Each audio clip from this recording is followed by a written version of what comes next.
من كام شهر كانت خطوبة الفنانة سراء جوبيل ومختار الديناري أحد أبطال الجزء الثاني من مسلسل ريفو، وتقدم لها مختار في الشارع، ونشرت سراء الفيديو على حسابها الرسمي وسط مباركات الجمهور والأصدقاء.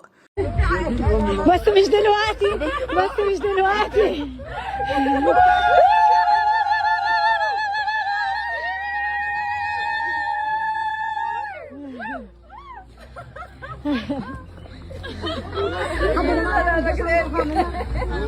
طب حد مين بيعرف يعمل دي؟ يلا يلا يلا دلوقتي.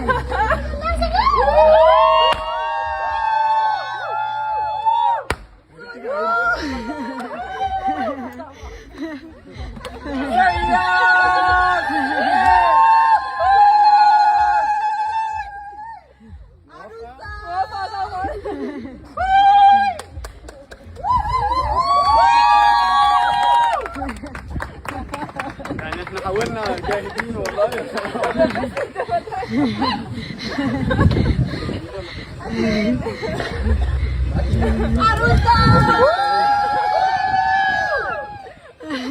ومن كام يوم فاجأتنا تاني ونشرت مجموعة صور رومانسية جمعتها بمختار الديناري في الطبيعة بعد كتب الكتاب، وظهروا هما الاتنين بملابس كاجوال بعيدا عن الإطلالات المعتادة لأي عروسين، وعلقت على الصور في حسابها على انستجرام: ألف مبروك، زواج طويل الأمد وسعيد، وبارك لها متابعيها في التعليقات واتمنوا لها السعادة.